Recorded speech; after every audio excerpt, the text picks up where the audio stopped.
from a demographic point of view, it looks like the right is probably only going to get stronger. So if this necessary reform doesn't happen this time, so it'll happen in 2 years or in 4 years or in 5 years. I don't know how much damage will be done until then, but it's going to get done. Hello, I'm Jonathan Tobin, editor-in-chief of the Jewish News Syndicate, JNS.org, and you're listening to Top Story, a weekly podcast where I analyze the most important stories happening in Jewish news around the world. Each week, I will break down politics, foreign policy, and culture to provide insights into what is going on behind the headlines. Hello, and welcome to Top Story. Thanks for joining us. Today, we have an important and very timely conversation with the Kohelet Foundation's Moshe Capel about the battle over judicial reform in Israel, in which his organization played such an important role. But before we start, I want to encourage everyone to like this video and podcast, subscribe to JNS, and click on the bell for notifications. Also, we would love to hear from you. Please write to us at editor@jns.org and let us know where you listen or watch the show and what you think about it. I also want to remind you that you don't have to wait a full week for more Top Story analysis. There is a daily Top Story podcast where I share more news and analysis with you about the most significant issues we're facing today. You can find the daily show under Top Story with Jonathan Tobin on the JNS channel on Apple, Spotify, Google Play, or wherever you get your podcasts. We also want to give you a heads up about our schedule. We'll be off for the next 2 weeks for Passover, and we'll return with a new JNS-TV program on April 20th. Until then, keep tuning in for Top Story Daily, which will continue to appear. And now to today's program. It remains to be seen whether Israel will ever get judicial reform, or if the government of Prime Minister Benjamin Netanyahu will survive the humiliation of being forced to pause its legislative initiative. But what is clear is that the opponents of this plan have broken precedents and done things to sabotage the country's economy and its security that few would have thought imaginable, merely in order to get their way on a political issue. To hear the anti-Bibi resistance tell it, they took to the streets in their hundreds of thousands and even refused to do military reserve duty to save the country's democracy. And that's the narrative that was dutifully reported by an international news media that is always receptive to claims that Israel isn't a democracy or that its leaders deserve demonization. The resistance asserted that the push for judicial reform or placing any limits on the unaccountable power of the Israeli Supreme Court was tantamount to fascism. But what's the truth about judicial reform? And why was the government pushing for it? Were the months of demonstrations really about democracy, or was it an anti-democratic push to overthrow the results of the last election and to topple Netanyahu and the right-wing religious government he led? Were those prepared to sabotage Israel's economy or its defense really interested in liberty? Or was their real goal simply to ensure that the representatives of the majority of voters who were right-wing and religious were denied the right to govern? To discuss all this, we're lucky to have with us today the man who is the leader of the Israeli think tank that helped lead the drive for reform, and which was itself the focus of a great deal of controversy in recent months. Moshe Capel is founding chairman of the Kohelet Policy Forum, which is widely regarded as Israel's most influential pro-Zionist, pro-free market think tank. He's also a professor emeritus of computer science at Bar Ilan University in Israel, and also the founder and director of Dicta, the Israeli Center for Text Analysis, a research institute dedicated to developing cutting-edge tools for the computational analysis of Hebrew and Jewish texts. He's the author of 3 books on Jewish thought, most recently Judaism Straight Up, Why Real Religion Indoors, published by Koren. Moshe Capel, welcome to Top Story. Glad to be here, Jonathan. Well, we're happy to have you with us, and thanks so much for taking the time to join us today in the midst of the tumult of the debate about judicial reform and the mass resistance to it. But before we start on that, why don't you tell us a bit about yourself, how you came to be in Israel, and what led you to help found Kohelet? Okay, I did my PhD in math in the United States, in New York, at Courant Institute. Then I did a postdoc at Princeton. And then in 1980, I moved to Israel. I was a young single guy living in Jerusalem and teaching in Bar Ilan University. And I basically spent my entire career at Bar Ilan. But about 20 or so years ago, I started to take an interest in political issues. I went down to the Knesset to speak with a particular member of the Knesset who I thought was saying interesting things. His name was Michael Eitan. He happened to have been the head of the Constitution and Law Committee of the Knesset at the time. And we kind of hit it off. And he said, you know what, we're starting to write a constitution in my committee. Would you like to join? And I did. The rest is history. I've been writing constitutions and laws and tumbling ever since. Well, unfortunately, there's still no constitution, which we'll get to later. But that does set, yes, alas. Let's talk a little bit about Kohelet. Now, one of the interesting things is it's been operating for some time, but recently it's come under attack for taking money from outside of Israel. But that's hardly unusual. Don't virtually all the left-wing NGOs operating in Israel, whose goals are often either anti-Zionist or seeking to undermine the country's defense, also take money, not just from American Jews and Zionists, but from foreign governments who don't mean Israel well.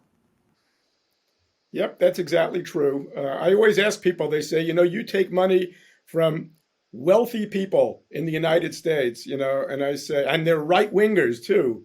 And I say, yeah, well, who would you like me to take money from? Poor people? And do you think left wingers are going to be giving money to Kohelet? I mean, what were you expecting, guys? So yes, what we're doing is perfectly ordinary and natural. And I suspect that the objection that people have to us is not that we're taking foreign money, but that we have the wrong opinions. Yeah. Well, left wingers have demonized Kohelet. What do you consider it to be its main purpose? You talked about a constitution, but how does it exercise the influence that has sort of driven its opponents to portray it as sort of the evil genius behind the push for judicial reform? Haaretz talked about its tentacles. What's Kohelet really about? Okay, so ever since we were founded, we made our mission statement before we even began to operate, and it includes exactly three things, and we've stuck to them. It's been 11 years now. The first is individual freedom, and in particular, free market economics. But our number one flag is liberty. Secondly, we're Zionists. We're in favor of anything that will advance and promote Israel as the nation state of the Jewish people. And finally, we're interested in getting the right balance of powers between the branches of government, the right checks and balances. And that's the one that's gotten us into trouble lately. I should point out that Haaretz has been attacking us for many years on the economic issue. They don't like the fact that we're free market guys, even though their owners have made an awful lot of money off of capitalism, but nevertheless they don't like it in principle, and that's what they've been attacking us about. But this year, since we finally got some traction on judicial reform, that's become the big deal. Yeah. When you talk about the need for why does Israel need an organization that is devoted to liberty? What's lacking in Israel's political system that, say, Americans would take for granted? Well, bear in mind that at the very roots of Zionism are the idea that the state should be doing things that used to be done by Jewish communities in the diaspora. So the idea, there's a lot of enthusiasm historically for the idea of statehood, as well there should be, because we have sorely lacked such a state. But it takes a little bit of time to understand that it's wonderful to have a state. It's way better than not having one, but states are not good at everything. And one of the things that states are not good at is a centralized economy, right? But Israel has had a socialist economy ever since its founding in 1948. So it does require a lot of effort to wean people off of state subsidies and state regulation that happens to benefit them because it keeps out competition and so on. So that's really the reason that we needed to emphasize freedom, mostly about free markets. But freedom of individual freedom is also a very important thing. We not only had a centralized economy, but centralized culture, right? So you had a very strong labor government until 1977 that decided, exactly what was right and what was wrong, not only in economics, and we need to wean people off that idea as well. So, yeah, it's interesting, not to delay getting more into judicial reform, but I think a lot of American Jews who care about Israel have even a passing knowledge of its politics and policies, are under the impression that Israel's sort of socialist era ended in the 1990s when first Rabin and then Netanyahu sort of reformed it, got rid of, broke up a lot of the state monopolies, and that it's all high tech startup nation and free enterprise. And yet Kohelet came into being after that period. How far away is Israel from sort of leaving its sort of East German economic model behind? There's still plenty of that left. High tech is an example of a great success story in Israel, mainly because the regulators never quite caught up with high tech. Right, but if you look at almost every other industry, the Histadrut didn't control it in the beginning, or the phone right. company didn't. It's highly regulated. That's almost every other industry is highly regulated. There's if you look at anything involving agriculture or food or things like that, there are very strong cartels. And they tell every manufacturer, every producer exactly how much they can produce and what prices they can sell it for. It's we still have, in almost all respects other than high tech, a very centralized economy. Interesting. And do you think is there really any progress being made to change that, or is it just left in place, and the parts of the economy that grew after sort of the labor Zionist monopolies were created, flourishes, but everything else is just stuck in the old model? Is that ever going to change? Yeah, it is. There's been a lot of improvement. I give credit to the last government, of which I was not a fan, but Lieberman as the finance minister and Ayelet Shaked as the interior minister. Both were pretty good about trying to get rid of unnecessary regulation, import duties, things like that. They were good at that, and this government, with Bezalel Smotrich in the finance ministry and Nir Barkat in the economics ministry, are continuing that good work and going well beyond it in terms of getting rid of unnecessary regulation. So we're definitely moving in the right direction. Okay. Now, how did and why did judicial reform become the main issue for which Kohelet became known? Right. Well, we've been working at this since the beginning. For the past 11 years, we've been working at judicial reform. And we've been working on a variety of issues, basically putting out position papers, nothing more than that. We do what policy shops do, which is do research, put out papers, and then try to convince politicians that we've got the right ideas. So we've written a whole lot about what is the proper authority of the Attorney General, and how should judges be appointed, in particular Supreme Court justices, but not only, and all kinds, all the kinds of issues that are now in the reform. We didn't get much traction when Ayelet Shaked was the Justice Minister. She was interested in these ideas. She tried to move them forward, but she made a little bit of progress, but not much. Now, when Yariv Levin became Justice Minister and Simcha Rothman became the chairman of that very committee that I mentioned before, the Constitution and Law Committee, we had a real opportunity here, because those are two guys who have for many years been interested in judicial reform. So we had a very receptive audience there, and we brought them our ideas. And since those were ideas that they were interested in already anyway, we were able to make a lot of progress with them. On one foot, or maybe even on two, What's the case for judicial reform? I mean, as far as most sort of readers, listeners, consumers of news about Israel and the United States is concerned, it's all been boiled down to this narrative about defending democracy against an attempted dictatorship, which is how judicial reform is being cast. But what is the case for it? Why is it needed in Israel? All right, this is going to be a slightly long answer, maybe on 2.5 feet. So That's okay. We've got the time for it. We've got the time. So it's pretty straightforward to explain to an American audience in particular who are familiar with the American system. So you need checks and balances between the branches of government. So just conflating for the moment the legislature and the executive as the elected branches versus the judiciary. So we know what checks the judiciary has on the other branches. There's judicial review. But the question is, what are the usual checks and balances that the other branches have on the judiciary, right? I mean, if the reason we want judicial review is that we're worried that, well, politicians are people, they can make mistakes, they can kind of go out of bounds, and you want somebody to make sure that they don't do completely insane or illegal things. Well, the same is true even more so in the other direction, because judges don't need to get reelected, right? So you don't even have the inherent check that they won't want to do crazy things because they want to get reelected. So what checks do you have?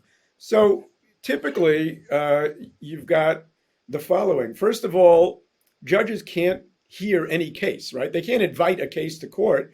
The only people who can show up in court are people who have standing, which means people who have been personally, directly, and concretely negatively affected by somebody or by some government agency, right? So if you want to sue the government, for example, which are the cases that are interesting here, you've got to come and say, look, the government violated my rights. They did something to me, and I'm seeking a remedy in court, right?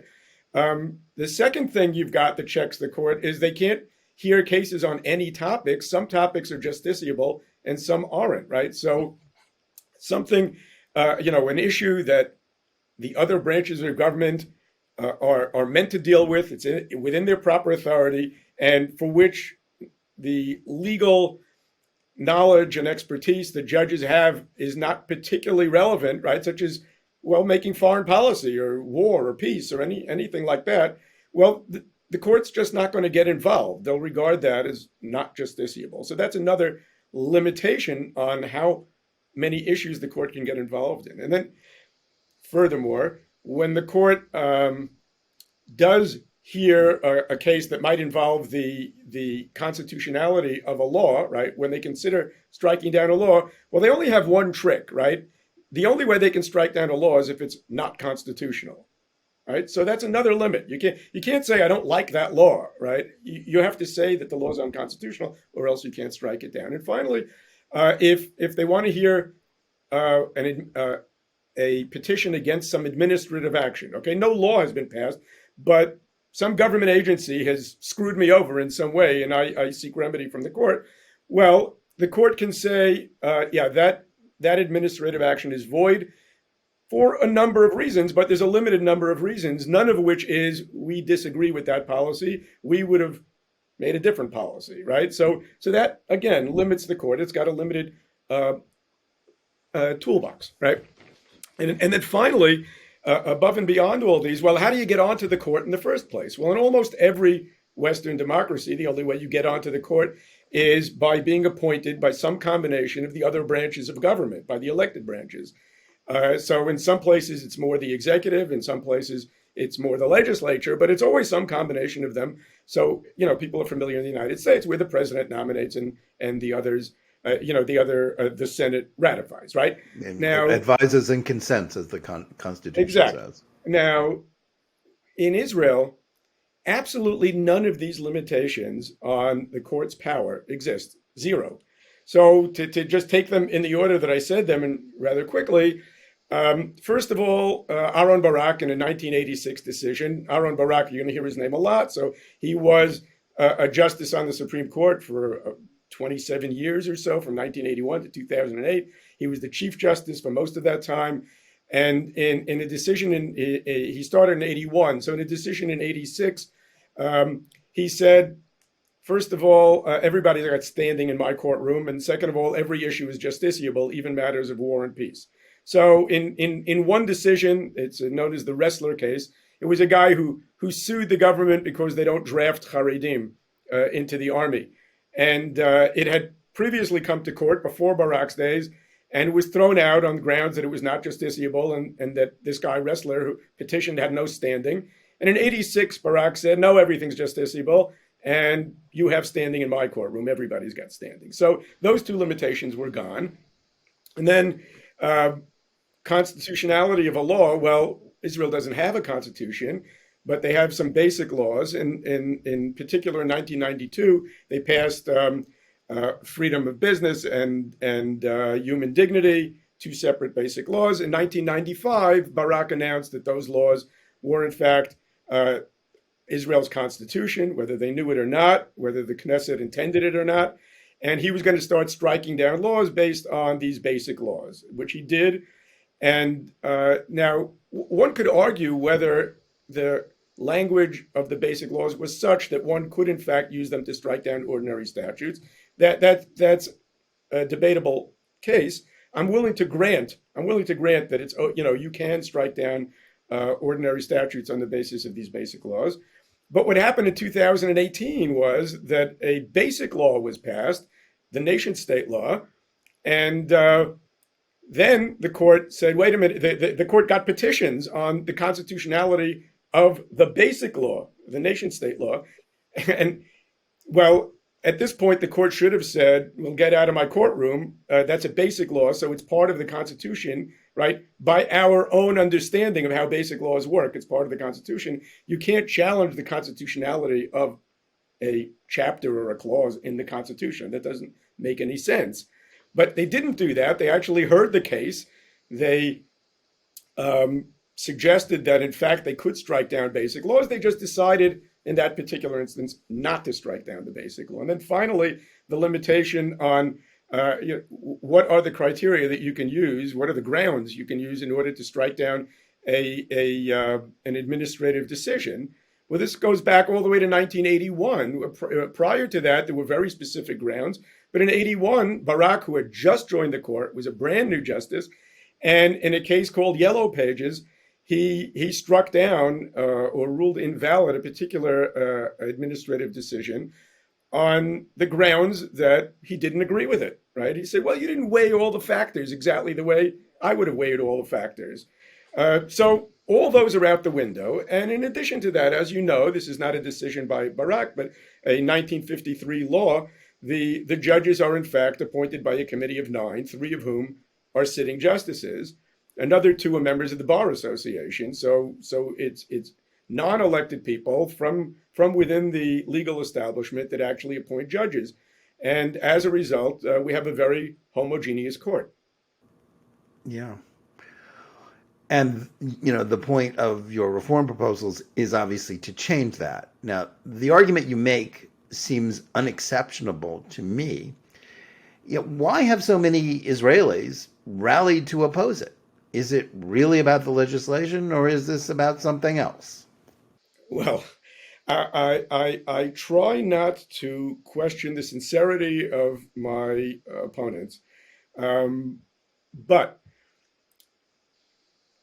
it is a fact that the right wins most of the elections in Israel.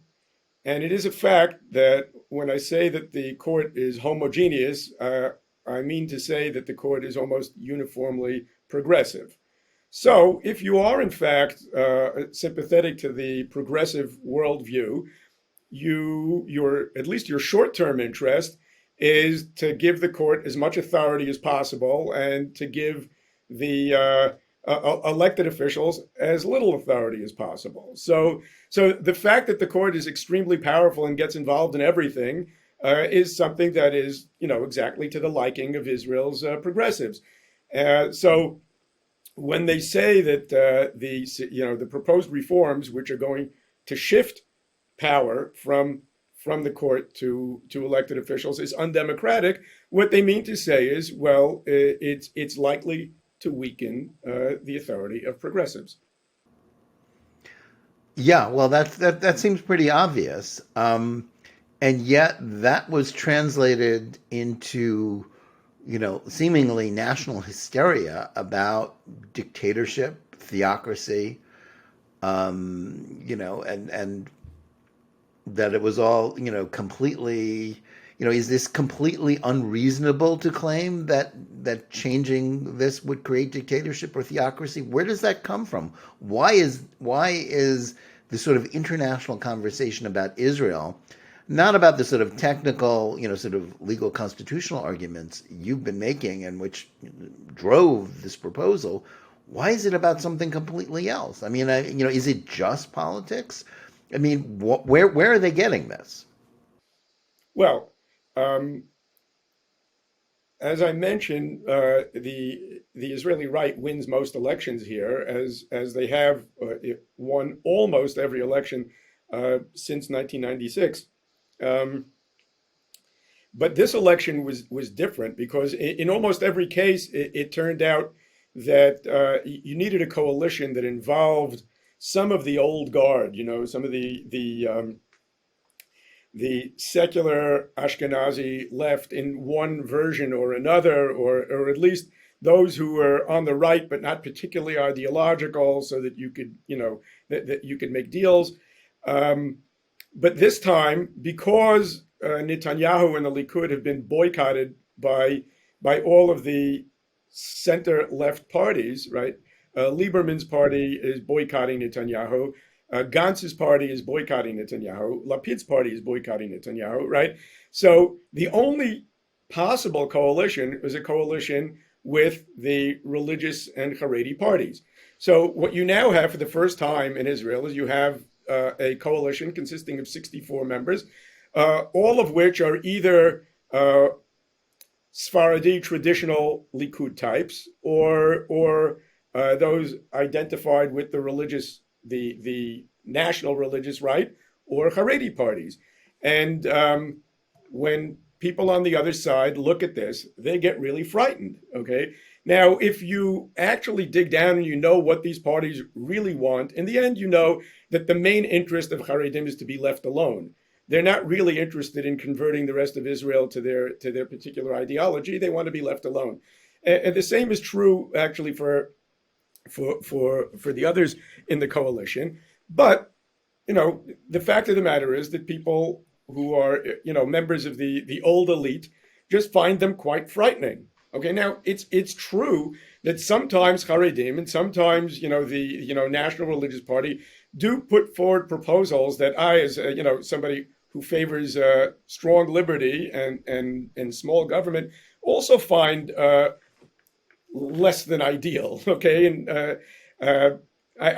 not everything they put forward is exactly my cup of tea, but to say that it's the end of democracy, well, I think that's quite the exaggeration, and it's particularly rich coming from, especially from the old Labor Party, which has never really been very, very big on the idea of individual freedom. Right? It's not as if the old socialist guard are great lovers of individualism and free markets and liberty. So.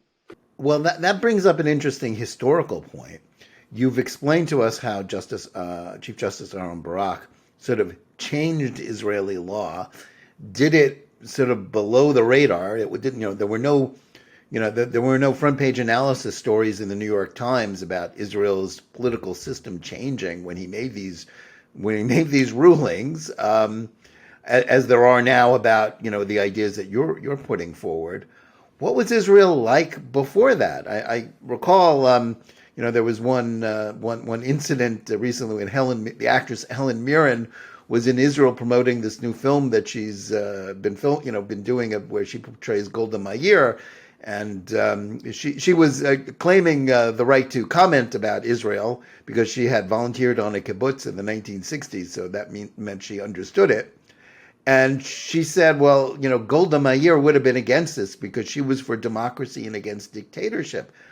Didn't Golda Meir govern without a Supreme Court telling her what to do, or legal advisors limiting her ability Attorney General limiting her ability to make rulings or make decisions? Was Israel not a democracy then?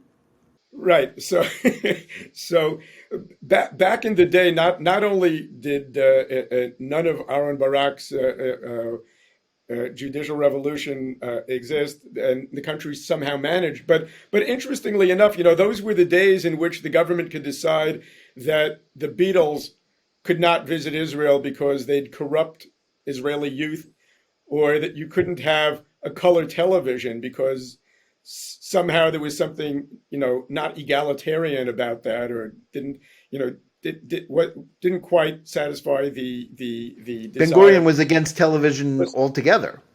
Yes, Israel well, there didn't was have only television one until channel the back then. 1960s, right? Yes, if you had a color television back in the 60s, you actually had to buy a box that would take out the color. Okay, so just to give you an idea.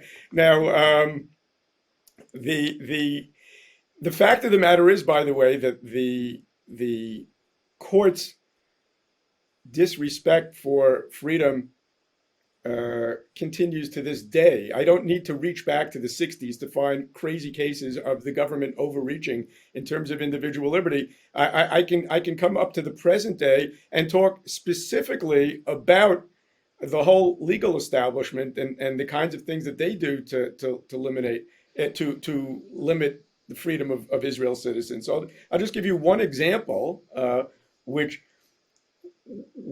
returns us exactly to the question of what about these Haredim? Aren't they don't they lack respect for democracy and so forth? And you'll see that actually it might be that the reverse is true. There was a case a couple of years ago where the question was whether colleges could offer gender-separated classes so that they could encourage Haredim to study there and then join Israel's economy, right? And there was a petition brought to the court by a feminist organization that said, no, the court should not allow colleges to do this, even though there's a law, by the way, there's a black and white law that says that for religious purposes, it's okay in higher education to have gender-separated classes. And by the way, I grew up in the United States, went to college in the United States in an all-male college. I went to Yeshiva University. Okay, I survived it. The United States survived it as well. But I actually went to Columbia College of Columbia University when it was all male too, and no longer. But yes, no longer, right? So in any event, the court decided that even a private college, okay, in the United States, if you take money from the government, then you have there's certain requirements. But if you're a private college, you can more or less do what you want.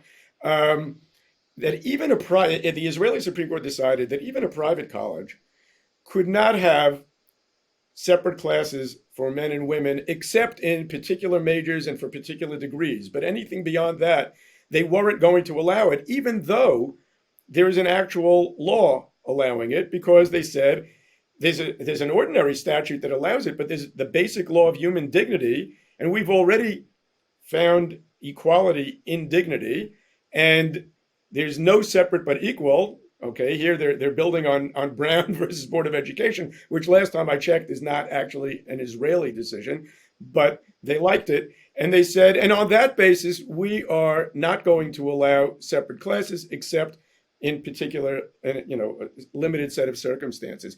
Now, what you've got here, and then they extended it to various concerts and other things, quasi-religious events. They said, no, you can't do this. You can't do this with gender separation, even though that's both the men and the women want it, and the people who are offering the service want to do it. We're not going to allow it. So here's a classic example of them actually limiting the freedom of people to live their lives according to their consciences, according to their religious beliefs, right? So that's a recent example of where the argument that the court protects the freedom of minorities is exactly the opposite. The court is actually actively limiting the freedom of minorities. Yeah, I think another interesting example, and certainly comes to mind, is questions of political dissent. The demonstrators who have been demonstrating against judicial reform, against the current government, they push back hard. And, in most cases, even when they blocked highways, they haven't been arrested. But in Israel's not so distant past, certainly in the 90s during the debate about the Oslo Accords, people were arrested for blocking highways and charged with sedition, with basically with treason, And and as well in the convicted. disengagement. Yes, and Yeah. then again in the disengagement from Gaza, both ultimately disastrous policies, but leave that aside. Um, People were convicted of crimes, of basically, committing political crimes. The Supreme Court didn't intervene to protect their dignity or their rights, did it? Oh, it did way more than that.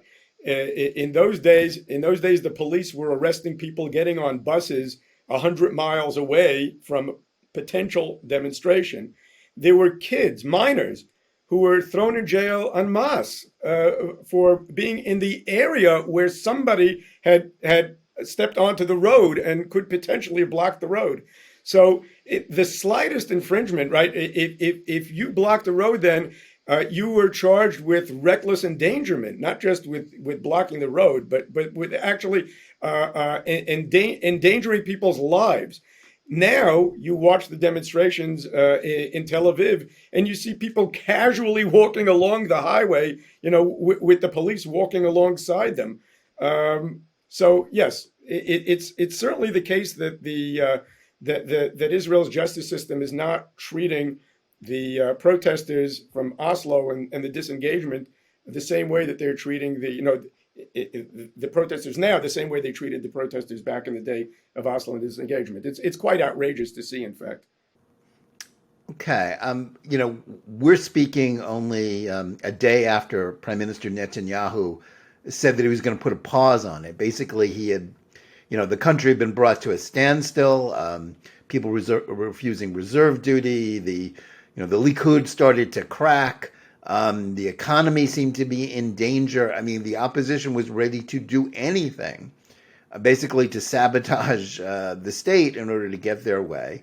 Netanyahu felt he had no choice but to halt, and he said he's going to search for a compromise. But is compromise really possible? Or has the success of the mass protests made any progress towards the goal of judicial reform? Really just an impossible task. Yeah, so that's a very interesting question. I mean, yeah, I think the analogy, by the way, is it's like we're on a ship here together, and they don't like the direction that the captain of the ship is taking us, so they decided they're just going to drill holes in the bottom of the boat until the captain turns around. That's pretty much what happened. They were really willing to endanger the economy, endanger our security. There does seem to be no limit to what the left is willing to do to get their way. And again, contrast that with the disengagement, which wasn't only about some, hypothetical danger to the interests of the right. In fact, 10,000 people were, kicked out of their homes, and graves were dug up. Right? It couldn't possibly be a more outrageous infringement of people's rights than that. And nevertheless, there was no mass refusal to obey orders in the army, just individual cases.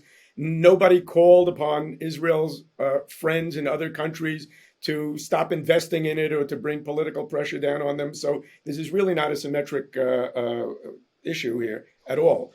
But the answer to your question is, it depends what you mean by can we reach a compromise. If the question is there some equilibrium here? Is there some middle point, some kind of reform that would actually achieve the main objectives of judicial reform, as I outlined them before, and that the left could live with? The answer to that is definitely yes. Okay, Kohelet negotiated with our counterparts on the left, including those who were very strongly opposed to this reform. We sat down with them, we went over it issue by issue, and we reached agreement on every one of the issues. The only issue that we couldn't completely close the gap, although we closed most of the gap, was on the Judicial Selection Committee. It was hard to get a full agreement, but on every other issue, on the authority of the Attorney General, on the fact that the court can't strike down basic laws, on how the court could strike down ordinary statutes, under what conditions, what would be the procedures. All of this stuff was rather easily agreed upon. I wouldn't say easily. I mean, we had to negotiate hard, but we were able to come to compromises that everybody could live with.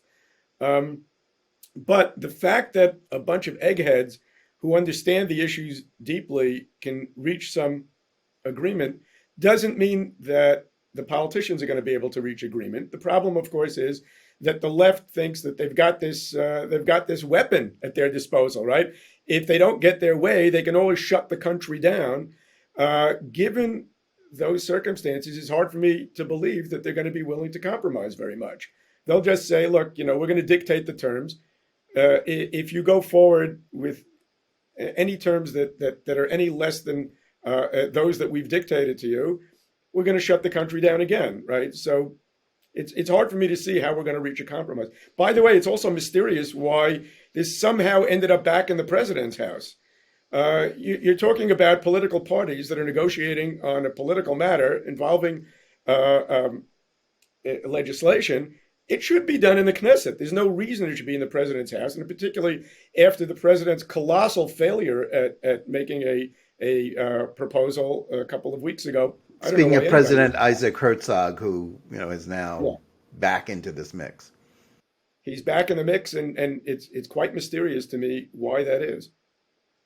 I guess one sort of sidebar here is, you mentioned about, eggheads can agree, maybe politicians can't, but didn't one of the politicians, the politician who has been leading, the opposition, who was the head of the opposition to Netanyahu, Yair Lapid, didn't he used to be in favor of judicial reform? Didn't he actually speak to Kohelet and, at one of your events and agree with your ideas?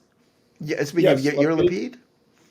Lapid used to be in favor of judicial reform. Lieberman used to be in favor of judicial reform. As a matter of fact, the number two in his party, MK Oded Forer, actually proposed a bill that went well further than the currently proposed judicial reform. There's a whole bunch of members of Gantz's party who used to be in favor of judicial reform. So yeah, that's just how it works in Israel. People are in favor of something until they're against it. And they're against it because Netanyahu is doing it, or because they basically gone over to the other side and they don't want the right to have the power? Yeah, both. Okay. All right. That's a simple answer, but this is pretty gobsmacking when you consider that this issue has been portrayed, especially in the foreign press and to Americans, as democracy versus dictatorship. How did some of the democracy people used to be for dictatorship? It doesn't make any sense. Yeah, that's an interesting question. I'll tell you just an anecdote. I was very involved in the nation state law. I'd written the first draft of it back in 2004. And in 2011, I was involved with a group that was getting members of Knesset to sign onto it as a bill. And there were a whole bunch of people who were actually among the original sponsors of the bill. And then by the time 2018 came around and their political circumstances were slightly different, they were the heads of the opposition to the bill. One of them, who was one of the very first people to sign on to the bill in 2011, actually was one of the very first to go to court to petition against the bill after it passed. Okay, same person, right? Go explain it. Who was that person? His name was Hamed Amar. He was a Druze member of Knesset from Avigdor Lieberman's party. Interesting. I guess, there's more for us to drill down into, and we have time to do that. But one of the things we've been discussing these protests, and obviously protest is, the right to petition government is part of any, should be part of any democracy, any free republic. What are the consequences to Israel's, future of these kinds of protests, in which basically, part of the people that lost the election last November were prepared to hold the whole country hostage in order to, get their way on one issue or to topple the government? How does Israel go forward with this precedent in mind? Because this can't be the last time this is going to happen. I mean, what happens if there is, a government led by Yair Lapid and the right takes to the streets? Or is this, does this mean that every time the right wins, there's going to be a resistance and they won't be allowed to govern? I mean, how does Israel go forward from these circumstances, even as those involved in the protests and their foreign fans and enablers are all patting themselves on the back about how they saved democracy? But how does democracy function in the future with this precedent having been set? We have a big problem on our hands, and the problem is that the government does not control the central institutions of the state. So if we've got a situation here where pilots can say we're just not showing up for reserve duty, and other soldiers in other units say, yeah, we're not going to show up for reserve duty, well, then you don't have an army, right? I mean, if insubordination goes unpunished, then you don't actually have an army, right? If you've got the Histadrut calling for a strike in a completely illegal way, because the Histadrut is not allowed to make political strikes. The Labor Federation, just for the Labor Federation, right? The unions, they actually are not allowed to do political strikes. Okay, they can, and they also have to give notice, et cetera, et cetera. What they did yesterday was they just shut down the country. They just one guy, Pinchas Idan, the head of the union of the airport workers, just decided to shut down all the flights in and out of Israel, just on his own. So if the unions are completely lawless, and if the government is not controlling the army, then we don't really have a functioning country. And what we need to do now, way more important than judicial reform, is get the institutions of this country under control. Well, I guess the next question in my mind is, what happens if, for Israel, if the court and the judicial system continues just as it is? Or must this inevitably lead to another confrontation, even if Netanyahu concedes defeat, as it appears, he will, and gives up? How does that go forward? Right. So we surely are going to have some kind of a judicial reform. It's not obvious to me that it's going to happen in the next session of the Knesset, for the simple reason that we're bogged down in these negotiations. And what happened today is that Gantz said he's going to send a delegation, and then Lapid said he's going to send a delegation, and then the Labor Party and Lieberman's party all said they're going to send delegations. What you're going to have in that room is just a whole bunch of showboating politicians. It's very hard to see how that can lead to anything constructive. It seems to me like they're just using this as an opportunity for a little bit of grandstanding, and have no intention of getting to any kind of agreement. So I'm a little bit skeptical that we're going to be able to push judicial reform through in the next session of the Knesset.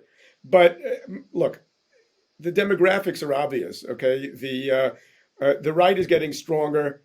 The religious people that are part of this coalition are having more kids, okay, than others. I'm happy to say, by the way, that all Israelis are having lots of kids compared to the rest of the world. Even secular Israelis have above replacement level. This is the only country, by the way, in the OECD in which those who self-identify as non-religious are above replacement level. Okay, so that's good, but the fact of the matter is that religious people are having more. So from a demographic point of view, there's always surprises with demography, but from a demographic point of view, it looks like the right is probably only going to get stronger. So if this necessary reform doesn't happen this time, so it'll happen in 2 years or in 4 years or in 5 years. I don't know how much damage will be done until then, but it's going to get done. Interesting. Well, that's a very optimistic take, even at a point where sort of advocates for this idea seem very pessimistic. And speaking of things to be pessimistic about, one of the ideas that have been floated in recent days, well, now is the time for Israel to finally have a constitution. As someone who's been involved in trying to do that for 20 years, I guess what I'd like you to explain why that's probably not going to happen. Okay. look, I think the chances, first of all, I'm completely in favor of a constitution. You alluded to the fact I have written 2 constitutions for the state of Israel. One of them with That's one more than James Madison, right? That's one more that I've got Madison beat. Yeah. So except he got one that actually happened. Okay. I've written Yes. 2. Well, he had Hamilton and John Jay and George Washington on his side. You didn't have that. I didn't have that. Yeah. So I've got 2 to his 1, but he's got one that actually happened, and I've got 2 sitting in my laptop. But one of them was written with a group called the Institute for Zionist Strategies, and the other one I wrote with Michael Eitan, the chair of the committee. After he left office, he and I sat and spent 3 years actually writing a draft of a constitution. So I'm very much in favor of it. I think it's wonderful. But at the time, the issue that most people thought would be insurmountable, I'm talking about back in 2004, the issue that most people thought would be insurmountable was religion and state. But it turned out that with a little bit of back and forth negotiating and some wordsmithing and getting to the right level of resolution where you didn't talk grand principle and didn't get into the technical details of the arrangements, you could actually get a chapter that was perfectly agreeable to both sides. That was the issue that most people think is the main stumbling block, but it's not. The real issue was exactly the issues that we're negotiating about now. The question was, well, how much power is the court going to have, and how much power are elected officials going to have? And you couldn't get to the bottom of that. And for the same exact reason, those people who identified with the politics of the court, and I'm just going to call it politics because they are basically politicians, most of them, those who agreed with the politics of the court wanted the court to have as much power as possible. They loved to write the kind of ambiguous language in this draft constitution that this Knesset committee was working on back in the day. They put in weasel words because they wanted the court to have as much flexibility as possible in actually making policy. They hated it when you tried to nail them down. And to this day, it's the same thing. Nobody wants to limit the court's power. They don't want to limit standing. They don't want to limit justiciability. They want to let them strike down even the Constitution itself, which is insane and incoherent. They want them just to use their personal opinions to strike down administrative actions. They want the Attorney General to have unlimited power and to be able to tell the Prime Minister what he can or can't do. They love this stuff. That's the stumbling block. But the good news is, if we get past this issue, in other words, if against all odds, some arrangement is reached over here, some compromise is reached, then the truth of the matter is it wouldn't be that crazy to try to write a constitution, because if we have somehow managed to get by the main problem, then a constitution would be within reach. Well, Jews wait for the Messiah every day. I guess we can wait for that too. Right. Tell us a little bit about how Kohelet is going forward. Now it's much more visible than it was even a year or two. When, as you say, yes, it was under attack from the left. What's your agenda going forward? How is it going? I mean, I know your offices were were barricaded at one point by demonstrators.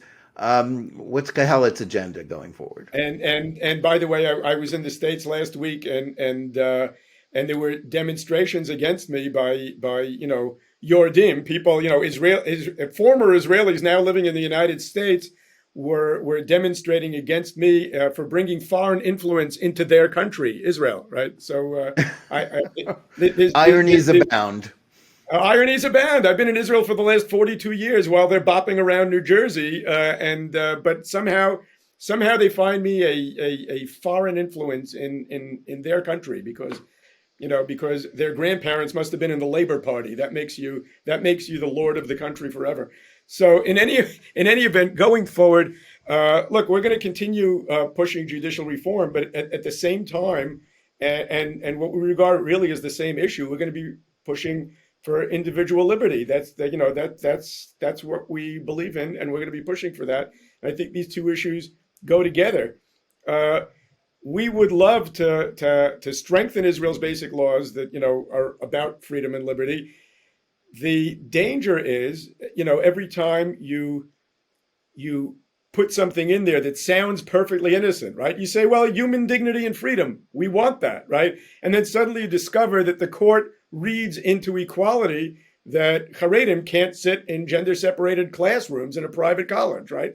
So you go, wait a minute, we really need to be careful about what we put in there, right? So there's, freedom of speech. We're all about freedom of speech. Do you know, it turns out a couple of years ago, a Supreme Court justice in Israel found in freedom of speech the fact that the government has to continue subsidizing